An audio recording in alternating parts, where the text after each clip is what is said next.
नमस्कार trader, Marathi trade गुरु चॅनलमध्ये आपलं स्वागत. आपण नक्कीच प्लसमध्ये असाल, नफ्यामध्ये असाल अशी अपेक्षा बाळगतो. आणि आपण 12 एप्रिल शुक्रवार रोजी की बँक निफ्टी आणि निफ्टीमध्ये काय करणार आहोत. त्या दिवशी सेन्सेक्सची एक्सपायरी आहे, ती कशी असेल यावर आपण भाष्य करणार आहोत, लेवल पाहणार आहोत. मी आत्तापर्यंत तुम्हाला सातत्याने सांगत आलो आहे की लेवल टू लेवल जर तुम्ही काम केलं, लेवल पाळल्या, तर नक्कीच तुम्ही लॉसमध्ये जाणार नाहीत. मात्र की आपण बुधवारी ज्या लेवल दिल्या होत्या त्या लेवल ज्यांनी पाळल्या आणि त्या लेवलनुसार ज्यांनी संयम ठेवून ट्रेड केले ते नक्कीच नफ्यात असतील, तोट्यात गेलेले नसतील. मात्र ज्यांनी लेवल पाळलेले नाहीत आणि साईडवेज मार्केटमध्ये निफ्टी आणि बँक निफ्टीच्या एक्सपायरीमध्ये ज्यांनी ट्रेड केले असेल त्यांना मोठा लॉसला सामोरे जावे लागले असेल. कारण 200, 250 रुपयाचे जे कॉल होते, जे पुट होते, ते शेवटी 0 झालेले आहेत, हे लक्षात ठेवा काल. परंतु की मी जे सांगतो किंवा सातत्याने ओव्हर ट्रेडिंग करू नका. आणि ओव्हर ट्रेडिंग करून तुम्ही काय करताय, फक्त ब्रोकरेज एक देताय आणि टॅक्सेस एक पेड करताय आणि स्वतःचं कॅपिटल संपवून टाकताय. मला तेच म्हणायचं आहे की बाबा की जास्त ओव्हर ट्रेडिंग करू नका. दिवसाचे 2-5 ट्रेड असे करा, ते सक्सेस असतील अशा पद्धतीने करा आणि त्याच्यामधूनच पैसे कमवा. चला असो, आता 12 एप्रिल शुक्रवार रोजी आपल्याला किंवा बँक निफ्टीमध्ये काय करायचं आहे तर बघा, मी तुम्हाला लेवल देणार आहे. तर हे एक दिवसाचा चार्ट आहे आपल्याकडे. एक दिवसाच्या चार्टमध्ये याच्या अगोदर आपल्याला 27 डिसेंबर 2023 रोजी की बँक निफ्टीने या ठिकाणी 48,582चा हाय मारला होता, बरोबर आहे. त्याच्यानंतर आत्ता आपल्याला तो हाय त्यांनी बँक निफ्टीने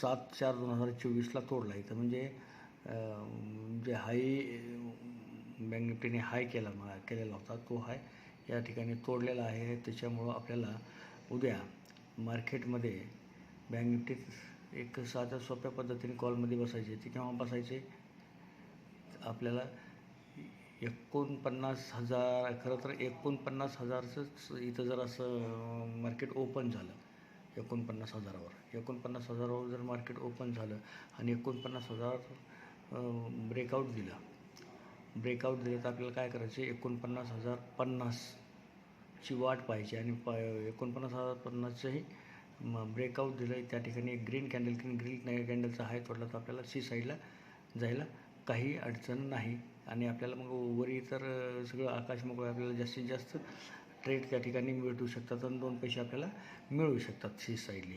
हे लक्षात घ्यायचं आहे आपल्याला की 49,050 हे तोडणं नितांत गरजेचं आहे काय. त्याच्यानंतर आपल्याला मग वरचे ट्रेड आपल्याला 49,100 आहे, 49,200, 49,300 असे आपल्याला टार्गेट वर घेता येईल. आता आपल्याला जर खाली जर कुठं काही घ्यायचं आहे, आपल्याला घ्यायचं असेल तर मला वाटतं की 48,800चं ब्रेकडाऊन दिलं. या ठिकाणी एक रेड कॅन्डल केली, रेड कॅन्डलचा लो तोडला तर आपल्याला खाली 48,700चं टार्गेट आहे. 48,700चं तोडल्यानंतर आपल्याला 48,600चं आहे आणि 48,600 तोडल्यानंतर 48,500चं आहे. परंतु तो इथं एक लक्षात घ्या, तुम्हाला एक इथं ट्रेड लाईन एक दिसून येऊ लागली आहे. म्हणजे ती ट्रेड लाईन केली, ह्या ट्रेड लाईनला मार्केट फॉलो करताना दिसून येत आहे. मग ज्यावेळेस ही ट्रेड लाईन ज्यावेळेस फॉलो होत असेल, काय ही ट्रेड लाईन ज्यावेळेस फॉलो होत असेल, आता कुठं इथे यायला लागले की 48,500, बरोबर आहे. 48,500वर आलेलं मार्केट बी आपल्याला सावध पद्धतीने घ्यायचं आहे. त्याच्यानंतर कुठं येतं हे